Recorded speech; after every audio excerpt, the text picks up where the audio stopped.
You're listening to Salford City Radio, 94.4 FM, the Friday Sports Show, with your host, Jimmy Petruzzi. And today we have a fascinating guest, an exceptional story of courage and resilience. And also we're going to get an insight into a bit of inspiration. And sometimes we all lack that bit of motivation and perhaps even the confidence to do certain things. And it's really useful to have someone to, if not coach us or mentor us, just getting a few insights into people who are out there, they're walking their talk. And on this show we're very fortunate to get some of the world's best athletes, sports people, footballers, coaches, many people associated with the sport. Now sometimes we think, well, what makes them tick? And today we're going to possibly, I'm sure, reveal some answers about what helps to burn the fuel that sort of burns the fire for people who are motivated, who keep going, and they keep going through irrespective of what life throws at them. They keep going, and having a coach in your corner can be a good thing. And today we have an exceptional coach, probably one of the best, well, I would say certainly in my experience over the years, one of the best in the business. She's a mind-body coach who specialises in performance and wellness. So Kim Ingleby, welcome to the show. Great to have you on board.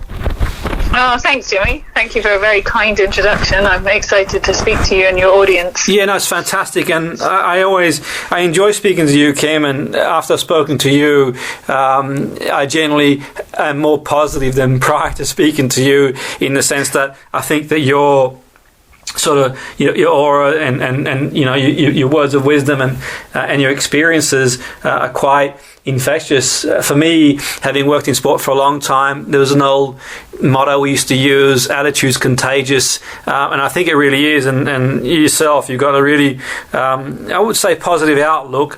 And I think that being a mind-body coach and specialising in performance and wellness like you do, one would think that as a sounding board, it's always useful to have someone who's got experience and knows their stuff. So just for the audience listening who are wondering what's a mind and body coach, if you can enlighten us, Kim, what does a mind and body coach do?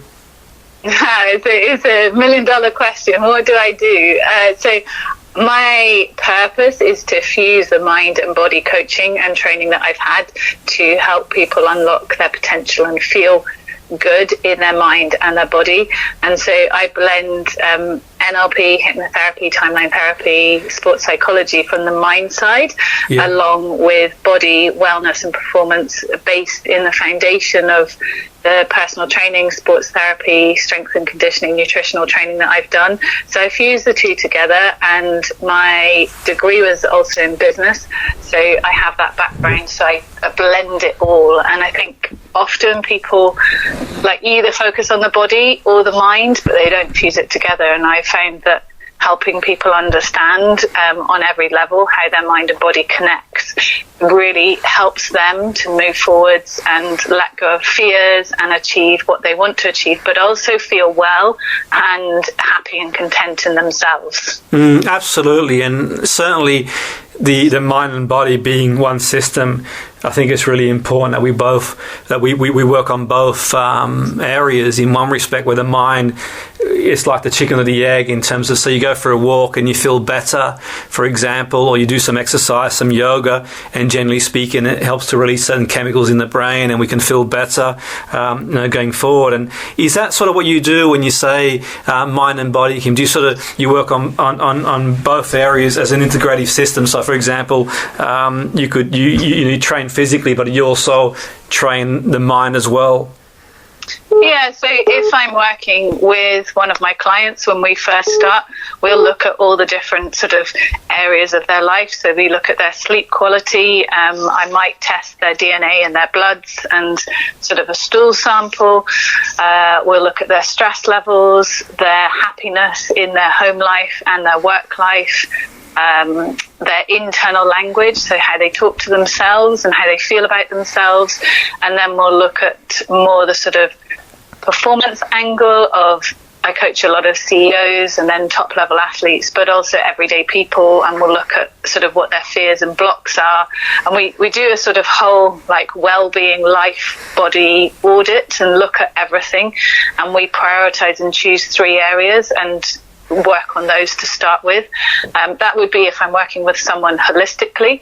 And then if I was working with someone specifically for, say, I've got 2 athletes going to the Olympics, we would obviously be working on that goal of getting them to go to the Olympics injury-free and performing at their best, but we would also look at the other areas of well-being, contentment, inner dialogue, spiritual soul connection, all sorts of different things. So every person is different, but I look at it holistically, and I think that came through from working with a lot of people who had a disconnect from either their mind or their body, or as I just mentioned, like their soul. So like that sense of in themselves they weren't content, so they thought they should be, but there was something missing. So it is that holistic thing, and holistic's quite a big generic word, but I think everyone is different, and the blend of skills that I have has enabled me to help men and women find the next level of their sort of purpose and have confidence and courage to commit to it, even if they're fearful, but also to get well again. So a lot of people are burnt out either emotionally or physically, and they don't really understand like how to move forwards. So that's when we look at like all the different areas that I've described. Yeah, that's really interesting. I think it's an important role that you do for an athlete, but equally the skills are transferable to a CEO, to someone who just generally day-to-day life in general. Now, from an athlete's point of view, we've interviewed a lot of athletes on this show, and some of the athletes we've interviewed have got one eye on getting to Tokyo, the Olympics as well, and they get there, and the idea is they get there and do the best they can. Now, it's not easy in the sense that I think that, you know, from a listener's perspective, and it'd be interesting to see what you've got to say, Kim. If we think of an athlete, we think of performances on the day, but there's so many variables that can influence performance. So you've got obviously training and the mind, but the things that go on off the field, so to speak, metaphorically, so the things that go on away from training, the day-to-day lives, people experience things, they experience just personal things, they experience things like, you know, breakups and bereavements and many things that go on outside that periphery that are variables that can affect performance. And from your point of view, how important is it that the athletes, for example, have got like a well-balanced life where they are getting away and making time for themselves and maybe watching a film or, you know, playing some music or doing something different? Do you think it's important that they find an outlet? Kim, is that something useful for athletes to do, do you think? It's a great question, but also the word balance in there is, I think, sometimes a bit of a myth, because it's really hard if you're a high-level athlete, or if you're a first-time, say, half or marathon runner. You know, it is going to take your life out of balance when you do that. And what I help people set it up is it is going to be out of balance for 3 months, 6 months, or say Olympic cycle 9 months. But what are you going to do after that brings you back into balance? Because often once, say, the marathon goal is achieved, people are a bit lost because they don't have all those hours doing that commitment. They don't have people asking them how they're doing. You know, that goal and identity has lessened. But then that's where friendship, fun, and things like that can come back in. So work on the priorities of 3, like what's most important for that athlete at this point in time. And so it's well-being, strength and conditioning, and mental strength, say, for the Olympics. That's what they need. But then afterwards, we've already framed it will be friends, family, and relaxation. It sounds obvious, but if you write it out, it really, really makes a difference to help that athlete. Day to day, the pressure can be really intense. Even if you are doing just your first half marathon, you know, that can be really stressful and put a lot of pressure on. And there's no guarantees with any of us that we won't get injured or ill, or, like you said, a life thing won't happen. And so I like to set up anyone I'm coaching with a what if. So what if you did get injured? What if it didn't work? And people are quite scared to look at the what if, but I did that with a girl going to the Olympics in 2012, and she didn't go because of an injury, and she said that the what if exercise was the most helpful because she could pick up that template when she unfortunately got injured and work with it. And then she ended up doing some press stuff and media things that she wouldn't have done if we hadn't done the what if. And it helped her cope with the normal emotions of like anger, sadness, fear, hurt, guilt, everything that came up. It helped her process it. So I always do that, like, what if?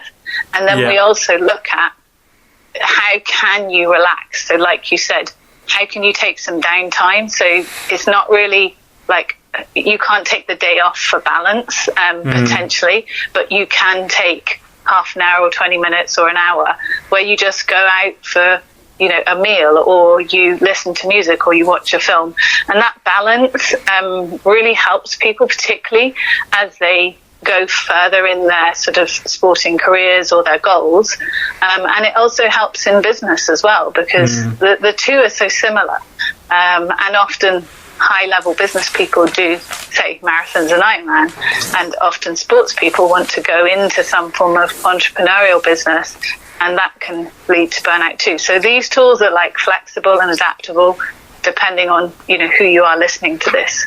No, that's great insight, and I echo those sentiments. I think that sometimes there are certain goals that we set ourselves, and sometimes the vision, keeping focused on the vision. And I think from an athlete's point of view, one of the things to take in consideration is obviously the cycle of the events, and the big one being, like you mentioned, one would think is the Olympics. In terms of an Olympic sport athlete, you obviously got the World Championships, but the reality is, Kim, I think that you probably agree, and most people who participate in Olympic sports, that the Olympics are the big prize, I would say. And you get one shot at it, really, in one respect, maybe two if you're lucky, or maybe three with certain athletes. But the reality is, you're building up to that.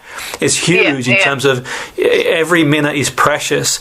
Now, one of the things I think for me is, from an athlete, we look at the athletes, for example, and how important is it they've got people around them, Kim, that, they can work with you and do a great session. I'm sure they get a lot of value out of that. They'll go along and work with someone yourself, and I think that people like yourself, it's priceless, really, because you've got someone with a vast amount of experience that can sort of help channel your energy. But how important is when they go away from you, when you do the most important exercise, they've got people around, they're going to support them, that are there for them, that aren't saying, well, why don't we just go for this sort of drink, or why don't we just go out for this sort of, pizza and watch a film. And they need that sort of social network. Do you think it's really important they've got that social network around them that helps to complement what you do, is the foundation of what the coach does going forward? I think it varies for every person, so everybody is different, but I do think that for everyone, like anyone in life, needs a support network. And some people are more introverted, so part of that support network is time on their own. But everybody, we're humans, we like interaction on some levels, and I think it's like understanding yourself that if you do need time on your own, you also know when you're avoiding having time with people because of stress. And the same if you're extroverted and you're always, say, interacting when you know you could have time on your own.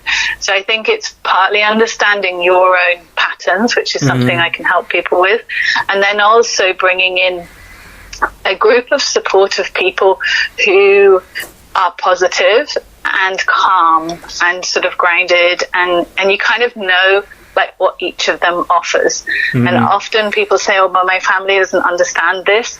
Maybe they're not the person that you need to be talking to about that, because they don't understand it. They just love and care for you, and in one sense they don't care what the outcome is, they just want you to be happy. Absolutely. But as an athlete who's competitive, that can be challenging. So it's finding the right people, and that can be challenging too, but you don't need many, but it's reaching out and having that connection. And the support network is important.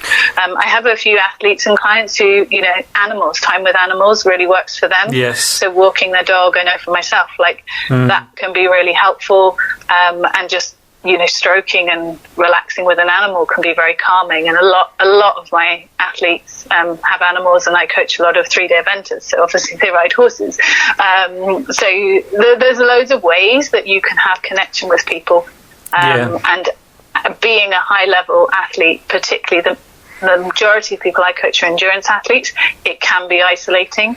And so spending time with some people and just relaxing is important.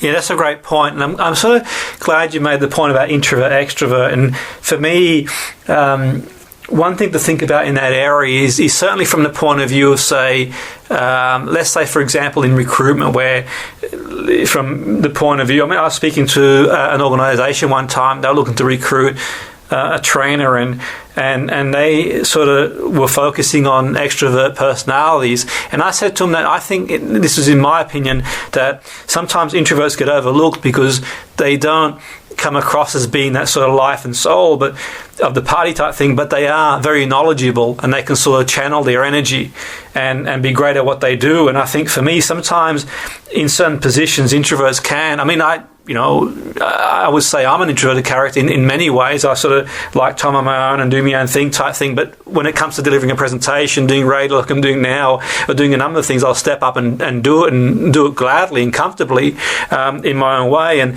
I think that's really important to identify and play to our strengths from our personality point of view. And how important do you think it is, Kim, to be comfortable with our sort of natural persona rather than try and sort of, many years ago, there was sort of the old adage that to be or try and be or step into being someone that you didn't feel necessarily comfortable being. I know extended comfort zone and we can develop, but how important do you think it is that we play to our strengths and our persona in terms of what we do, not just professionally in sport, but also just in life in general and in say, corporate life too? I think that's a huge question. And I think everyone would have a different opinion to this, but I think it's important to know yourself, and that is a process that takes time, and through all the external things that can happen to you, that can cause you to change and evolve either into a more, say, restricted sense of yourself if there's fear and things that you don't process, or expand into a greater sense of yourself with more possibility. And that's normal for all of us. And I think sometimes when I work with people, they are maybe stuck in old statements of I'm no good at this, or I should do that, when actually they don't want to do that anymore, or they don't want to think like that anymore, but they don't know how to shift that. So I work quite often in the sort of final stages of like rehab and disordered eating, and they have a very clear identity of who they like used to be, and they're very fearful of changing that identity into a happier, more content version of themselves, because that's not their like model of the world. Or to explain, like it's not how they feel comfortable, but they don't feel comfortable in the other identity either. So I think the easiest way to help somebody understand themselves is notice the places where your internal dialogue is quiet and you are just happy. And that's probably in very simple places, but just notice that and make sure that you're spending time in those places with those people. And then notice when you have a lot of, say, fear or doubts. And it doesn't mean avoid that, because that's often like just what happens before growth and change. So changing things is going to be uncomfortable. But notice the things that challenge you and how do you respond in yourself, and do you need more time to recover if you've pushed yourself, or do you keep pushing? And it's an evolution of you that will always change. And I get people to just journal and write it down, and then you can see what you've written and work out, okay, like this is what I want to develop. And then, you know, models like you would know that you can go on to like models of excellence. So looking at people who inspire you and taking qualities from them and learning how to sort of integrate that into yourself. Absolutely. Oh, there's so much I could talk about. It's really exciting. This is probably great. Something. They're great points, and I think that's really important. I think that you've made some really important points, and I'm sure the listeners will sort of get a lot out of that in terms of understanding how important it is, how important our mindset is. It's a huge variable in terms of our perception of ourselves, the world, others, and so on and so forth. It has a big impact in how we go about doing things, and one thing affects the other. And I think I'm sensing there that when you mention holistic in the sense that we uncover every stone to help get the best for the person, or get the best out of the person to go on and live a fulfilled life, but also achieve the goal. And I mean, what are your thoughts on this, Kim? I wonder, the listeners will probably be intrigued to hear what your thoughts are, someone of your experience. I set long-term goals. I know a lot of people who set long-term goals, but I reevaluate them every 6 months or so. And I do what you mentioned there. If it doesn't feel right to me anymore, then generally I'll re-navigate the sailing, the yacht, so to speak, metaphorically, where I'll sort of assess it. And it's not a question of like backing out. It's just a question of it's just not working for me anymore. Just got to be true to yourself. Do you think that approach is important for us? It's not a question of, we step up when the going gets tough, so to speak, but equally sometimes you can be living someone else's ideology of what's right, and sometimes you can sort of like the idea of doing something at one point, but life changes and you re-navigate. Do you think it's important to recalibrate our goals and sort of reflect now and again, and be brave enough to make decisions in terms of, well, this is not working for me anymore, I'm going to move in this direction? I think two answers to that question.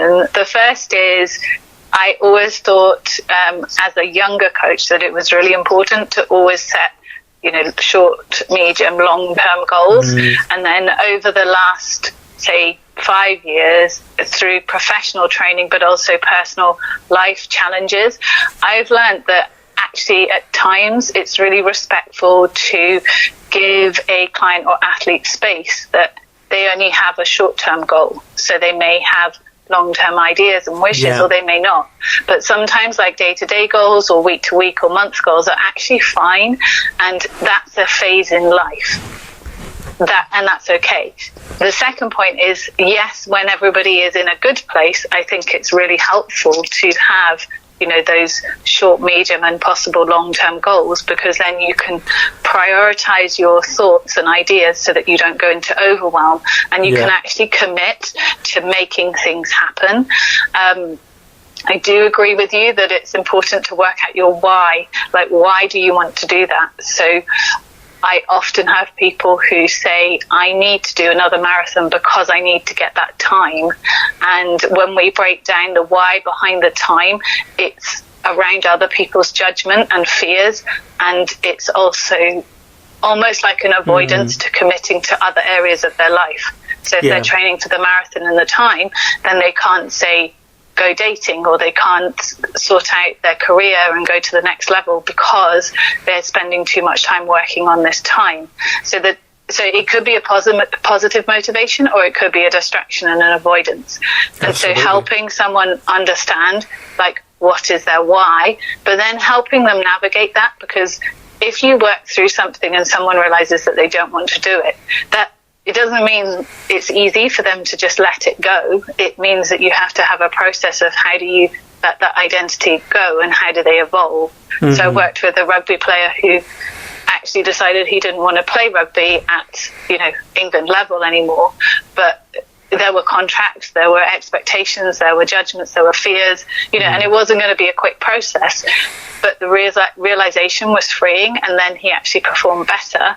And then we could work out a strategy and a plan that would help him come out of sport, but with a new plan, rather than just, I'm not going to do that, I'll do this. So there's sort of two different examples there, but hopefully that's fascinating. And sort of I had one of those light bulb moments as you were speaking there, and I think for me one thing that's sort of to take into consideration, I think that sport, I really believe in sport as being a vehicle for change as well, and for many reasons participation in sport builds a lot of positives. And I think that I had a light bulb moment there where experiences are what change people. We can read all the books and go to the seminars, but it's not actually until you go out and experience things that our outlook changes in life to a certain point. Like, for example, one doesn't win Wimbledon by reading a book. You've got to go out there and work hard and practice, and you learn from when things don't go well, we learn when things go well too. But one thing for sure, Kim, is that sport galvanizes people. I think the qualities that you get from playing in sport, you can transfer to life in general. And one of the differences I've seen when I worked in corporation is you can spot people who've been in sporting environments from a mile away, not undermining people who haven't been in them. And sport can learn a lot about business too, but from the sports people point of view, from the galvanization where you step up, it's a really important thing. Do you find that too, where some of the athletes that you work with, obviously they're world class, they can transition to having someone like yourself to help them transition can be really useful, because the skills they've got from years of experience of playing sport in the highest level, they can just transfer into business environment or entrepreneurial environment, that sort of get up and go and that never give up attitude and that resilient attitude. Do you find that some of these qualities are what some of the sports people have, Kim? Yeah, I think it is. I think they do, but I also think that it's like life experiences. So having the courage to go on that adventure that you keep wishing you could do, but you don't actually sign up to, or going and learning a new skill and like getting involved with it, or being a high level athlete and volunteering, say at Park Run. That can be, really inspiring for people who maybe are focused on time and medals and outcomes, and actually that sport is huge and across the board, and like entry level sport can give everybody something. So crossing over into different areas of your sport can add a huge amount. But yeah, setting yourself up for a physical challenge will mentally and physically challenge you. But in that challenge, you will get uncomfortable, you will grow, you will find different parts of yourself that you didn't even realize were there, or that it was possible. And I think that uncomfortable growth is exciting, and it shows possibility, and it gives you hope. And my eldest client is 78. I started coaching him when he was 72. It's a complete inspiration to work with him and see that if you saw 2 photos of him, he looks younger, stronger, and he is fitter and faster now. And that just shows me the power of commitment, consistency, and courage to like commit to your goals, but also to be flexible, to have the courage to like adapt and listen to, trying things differently and adapting as we age and seeing what's possible. Now, that's a great point. And even if it's like, for example, we've had guests on the show talk about, walking netball and walking football, and it's just getting out there and sort of getting around people and just working at your own pace. And success for me is about just being the best you can be. And, whether you end up being an Olympic athlete and winning a medal, or, you win an FA Cup or a World Cup, whether you just end up playing Sunday League, but you've done the best you can with what you have. And we've all got different circumstances. So for me, it's not always about being and going out there. And I mean, there are a number of variables that affect where we end up and also life circumstances, but just being the best we can. I think, like you said, setting a challenge, even if, for me, I really enjoy going for walks and mountains do it for me. I really enjoy being around the fresh air mountains, and it's the buzz you get. You just go at your own pace. I'm not trying to break any world records, but when you get to the top, you get a buzz and exhilaration, and you can hang on to that, I think, anyway. But everyone to their own. I think that, I guess what I'm getting at is I think you can do so much in a session, but it's equally as important to go out there and then create experiences for yourself to keep the momentum going as well. Kim, do you think that's important too? Is that something you do as well outside? From you obviously you do the sessions with the clients, but then away from you, how important is it? Do you sort of set them tasks or talk about things they can do to keep momentum going, or? Absolutely, yeah. They have physical and a mental training plan depending on what we're working on. But I think out of season, I definitely challenge them to do different things that work their muscle patterns in different ways, that works their posture, their breathing. A lot of athletes can get very tense, and so their breath, can get very tight. I mean, a lot of us just in everyday society can get anxious, and our breath work is important, and that is the basis of your physiology and how everything works. Setting them things that are uncomfortably different can be very powerful when they come back into their more normal training patterns. No, fantastic. And for our listeners probably wondering, Kim, how you got into doing what you do, I'm sure a lot of people are wondering, mind, body, coaching, performance and wellness. How did you get into it yourself, Kim? How your own journey into this industry?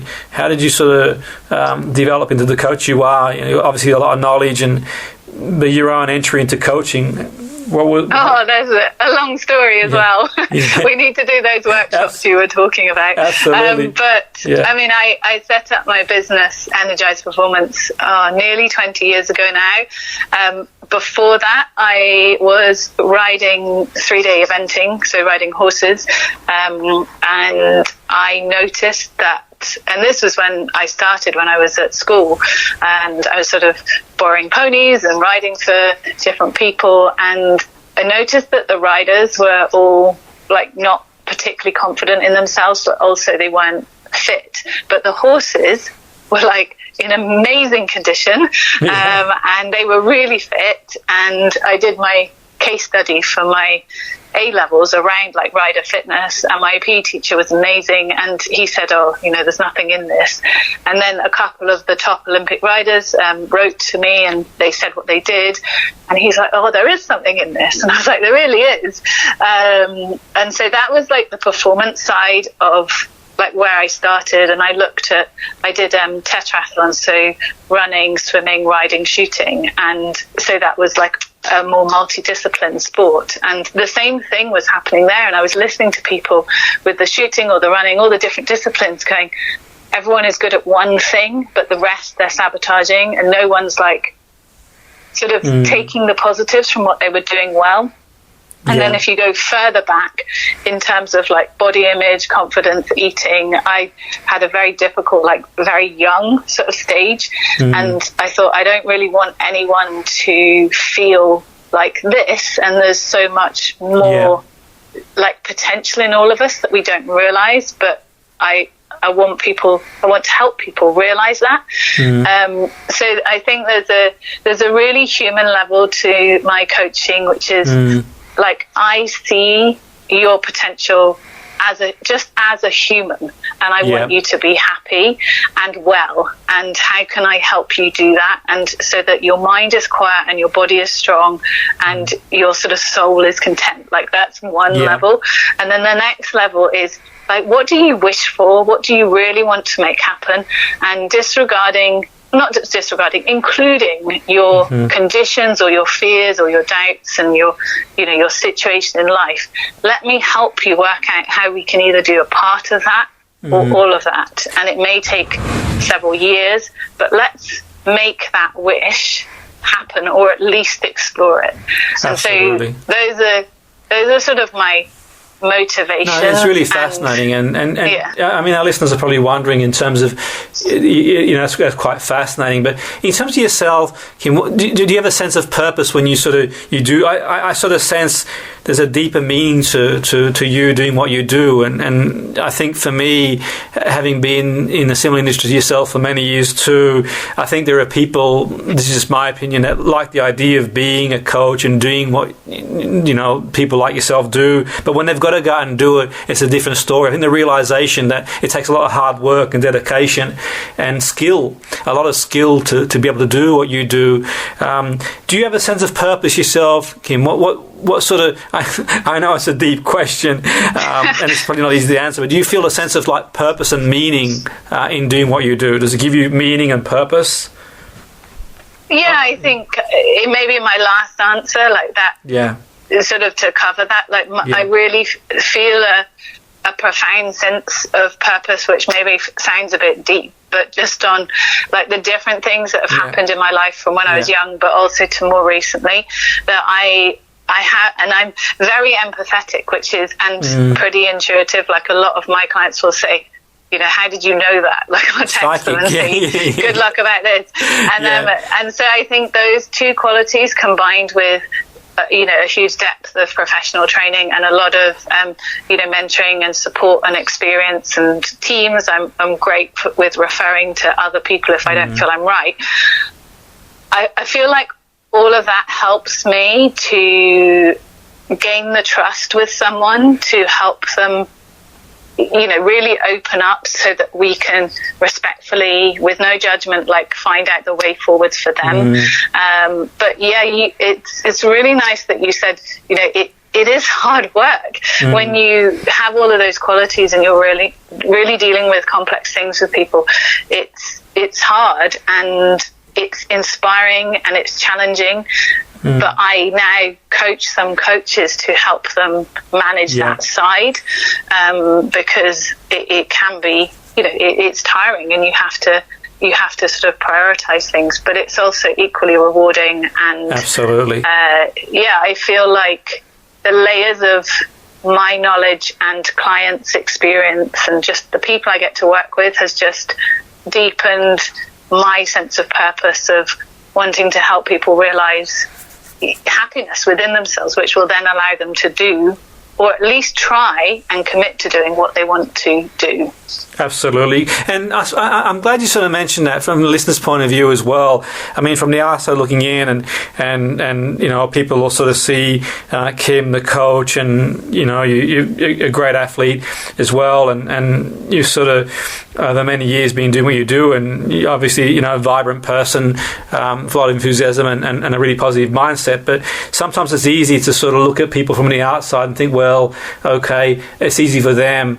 Life is not really throwing them any curveballs, so to speak. But when you sort of speak to you know, Kim, you mentioned your challenge and you're open about that, and I think that for me inspires people to sort of think, well, you know, Kim's gone for her own challenges like we all do, but equally in saying that you tend to rise and sort of step up and take things on. I think that's really important from a coaching point of view. You kind of walk your talk, Kim, and I think that's a big thing for me from looking at coaches. I think it's really important they do walk their talk in terms of, you know, they go out there but also they're honest too. And from a coaching point of view, you mentioned you coach coaches. How important do you think it is for coaches to be honest and sincere about their own?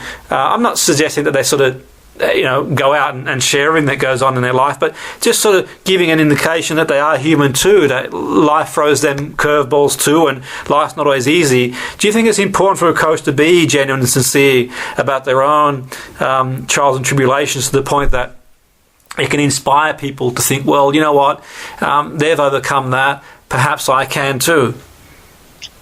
I think it's a great question, and I think it's something I've learned over the years, and I'd say I struggled with being open because of the fear of like judgment, which I think in the age of sort of social media is there. So if it's kind of a paradox, like if you share your vulnerabilities and things that have happened, people will form one opinion of you as a coach.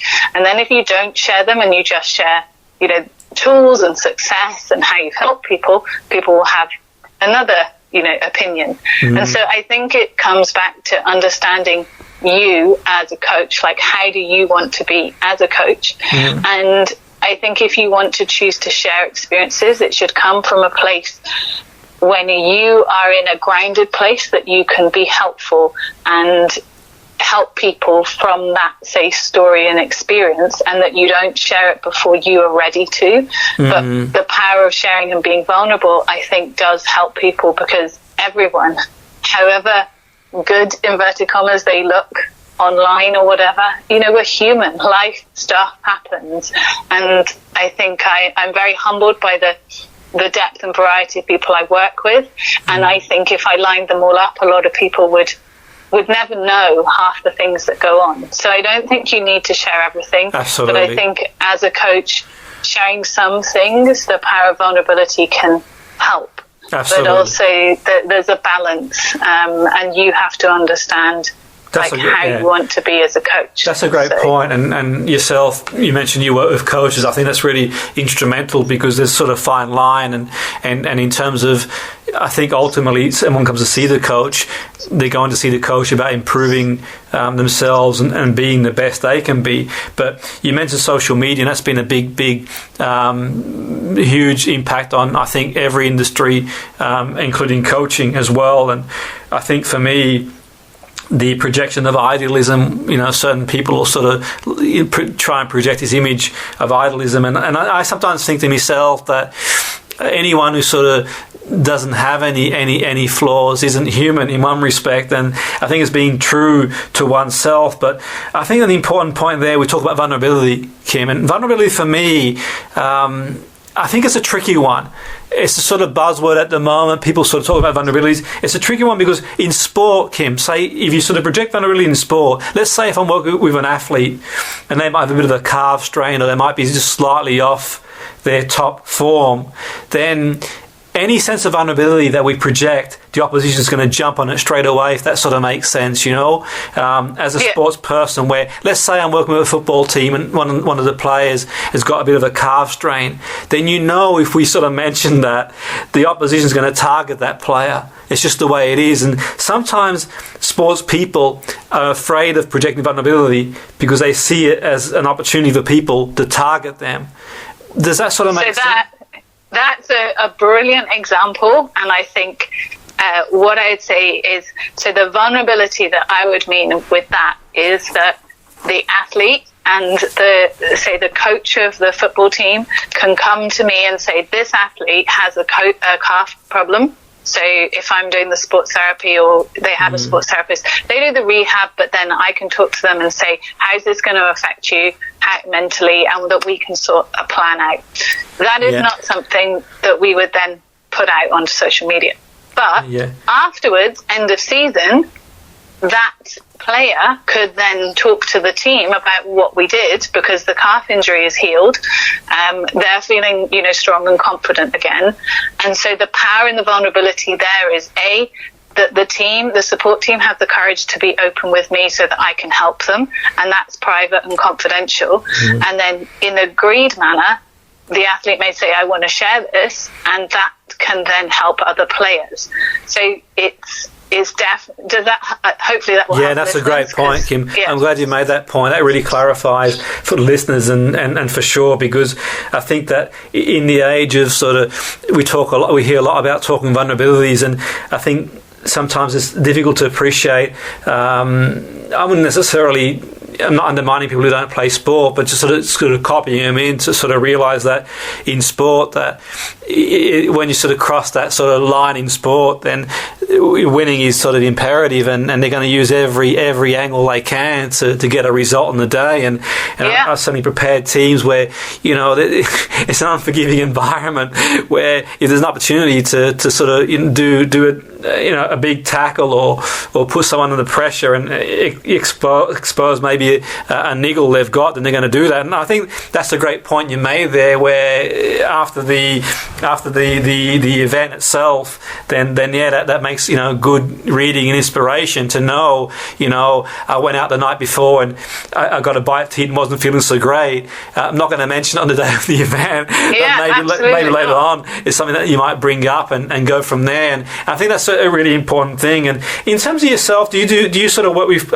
sports people in the media? That's a big thing, and how they respond to social media too. Because one thing for me, Kim, years ago, I used to work with sports people in how to handle the media, and that was a big thing. And then social media came out. I remember when I think it was called MySpace. Now I can't remember what it was called now, but it caught me off guard a bit, because I was working with sports people in football. I had a football team, and a lot of the younger players the youth players had this social media network. It was called MySpace, I think, and I didn't know anything about it.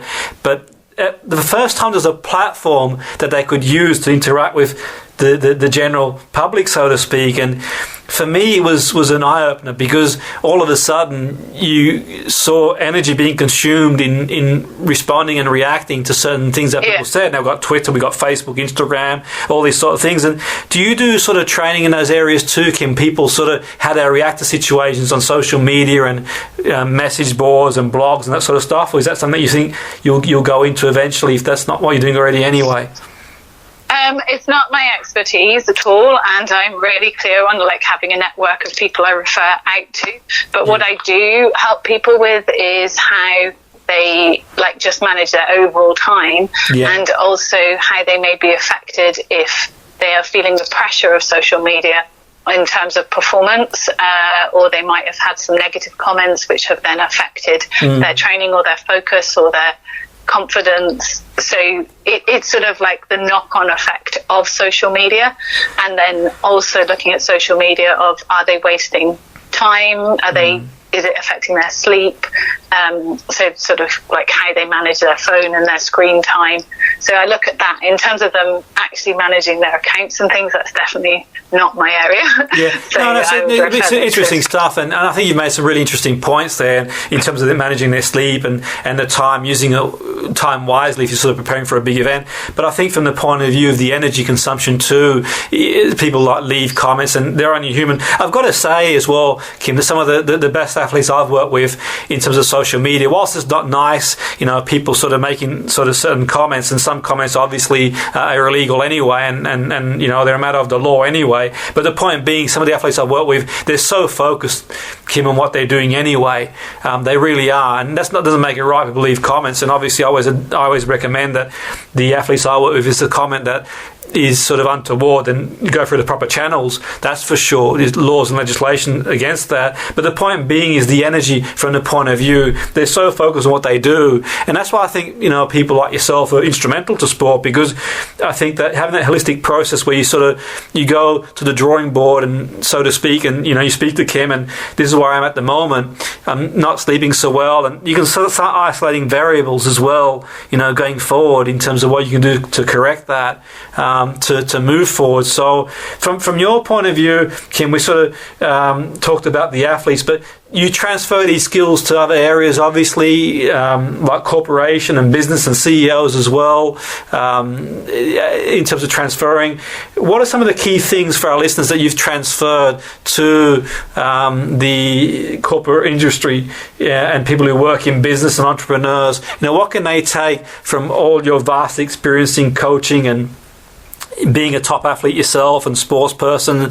What are some of the things that they can what are some sort of takeaways that our listeners can sort of perhaps not necessarily implement, but get them thinking in that sort of direction of mind-body? I think relationships that matter to them most, they haven't had enough time with them, and therefore there's a breakdown in communication, and that's where they're, that you need good relationships. So is there someone that you can connect with? And then mentally, mental health is also positive. It's okay if you're not okay, but it's not okay to not be okay forever. That's my real sort of passion. And it's if you're not okay, what can we do to help you with that? But also, if you are okay, are you sharing that? It is okay to share your joy and your happiness and your success, even if it's just with yourself, that you integrate that in. So I would look at those things, and then I would also write down what's exciting you at the moment and what do you wish for, and is that integrated in your bigger vision plan? And although some of the things we've talked about maybe for some people may seem softer, I think I would finish with, what are you determined to do? What are you committed to do with consistency? And who do you need to help you make that happen? And if you combine that with everything we've discussed, I think things will transition. Absolutely, Kim. That's a really interesting point. And I suppose the one thing the listener will be listening to now, thinking, you've been very, very kind to share your experiences and some really, really great knowledge and wisdom. The one thing I would say, moving forward is the big thing is sort of fear sort of fear, and that's a tough one. And listeners will be listening in thinking, okay, I've done that. There are no guarantees in life in the sense that we can eat well, we can rest well, we can train, and sometimes there's sort of life being the way it is, life plans and that sort of stuff. And sometimes it's sort of underlying fear that we have in terms of putting the effort in and maybe not materializing what we wanted to be, or maybe just the fear of being what we set ourselves to be. But fear plays a big issue. And in terms of fear, is that one area that you sort of tend to get, not just athletes and business people, also coaches? Is that an area that sort of you address? Can people who have that sort of sense of underlying fear of moving towards their dream, and sometimes things can be going too good as well? You think, well, things are going well, what's the catch type thing? Is that an area that you sort of talk to people about too? Absolutely. The fear, I think that's another whole sort of interview, because fear is the foundation. It'll be part two, yeah. Well, yeah, it's fear or courage, and they kind of come together. But you touched on it, and it is a sort of, I think, probably part two. But people fear success and they fear failure, so they often get stuck in the middle with lots of habits. And people fear changing their identity and fear change, and the fears, we often even don't know some of our fears because we have our habits, and so they keep us safe. But yeah, fear is a huge thing that I work with, and it's often not the thing that people come with. It's sort of underneath the initial problem. But fear is also good, because it often means it's something that matters, or it requires us to grow. Yeah. So it can be a good thing with the right support systems and time around it. That's great. And you made a great point there. And I think for our listeners, for me, at least my interpretation of it is it can be used as a barometer as well, and an indicator as where we are. And sometimes in certain situations we can look to suppress the fear and try and push it away type thing, but equally sometimes it's useful to sort of pull out a chair and say, well, take a seat, fear, and let's have a chat type thing, and see, dig a bit deeper. And I sort of sense that's something that you do, and certainly I do sometimes, to sort of face it and see it as an opportunity for growth going forward. And I think for me, Kim, a lot of people underestimate what they can do. We forget that we've gone through so many things in the past, and whilst one doesn't wish for things in the future, we all want life to be as smooth as possible. Life being the way it is, challenges will come our way, and I think that sometimes sort of backing ourselves with sort of past references can be useful too, reminding ourselves that we've overcome certain adversity in the past, that we can do it in the future. And that's where meaning comes in. And I think from a coaching point of view, getting that meaning, getting that why is a big thing too. But it's been great having you on the show, Kim. It's been really fascinating. I mean, in terms of your details, people listening in, can they get in touch with you, Kim, in any way? I'm sure a lot of listeners will want to know more, maybe get you on board and work with you. But do you have sort of contact details that they can perhaps get in touch, or websites and all the different channels we've got these days to sort of find you and maybe get in touch? Yeah, there are so many channels out there. I'm at Kim Ingleby on Instagram, Twitter and Facebook. But Energized Performance is my website, and Kim at Energized SED performance.com is my email, and email is always best because it's just direct to me, it's private and confidential. I find all the other mediums, I miss you just because I get so many messages, so email's best. And if anyone has any questions or wants to connect on social and just ask things, or would like referrals or advice for other people, please do, because I'm all for building networks and helping people find the right people to help each other, really. Absolutely. And just to remind people, because we've sort of covered so many areas, and with yourself being involved in sport, what are the other areas that you sort of work into, Kim, for people sort of to refresh their memories, because we've covered so much on the show? So the areas you sort of specialise in and work with in performance and wellness with athletes, but also which other areas do you work in as well?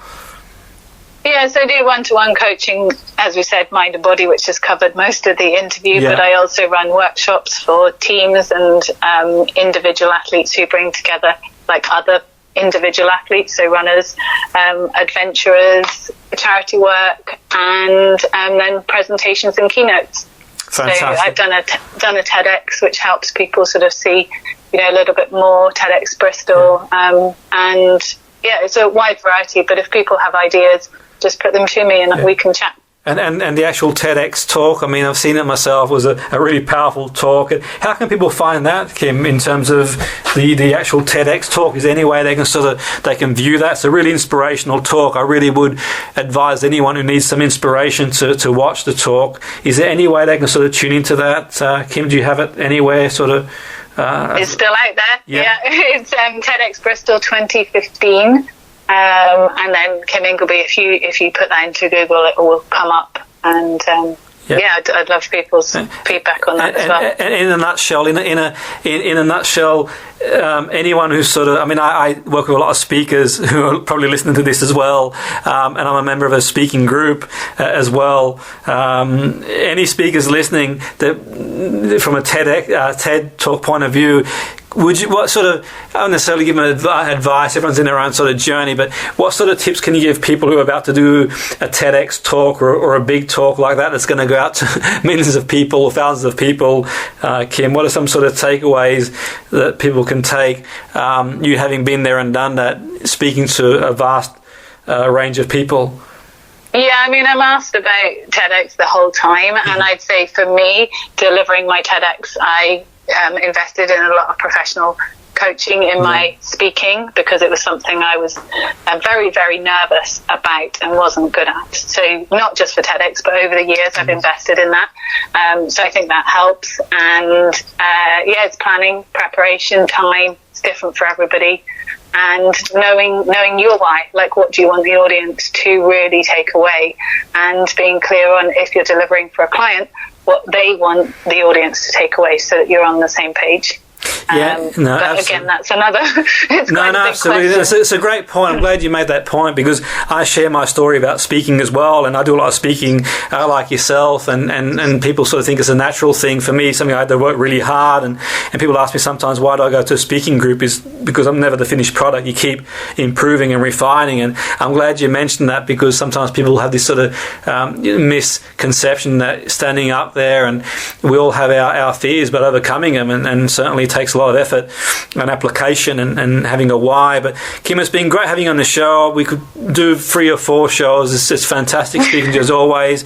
The Friday Sports Show with Kim Ingleby. We're really thankful for coming aboard the show and sharing some invaluable pearls of wisdom. And it's been great to speak to on the Friday Sports Show on Salford City Radio 94.4 FM with your host, Jimmy Petruzzi. So wishing you all a fantastic weekend. Same time, same place next week.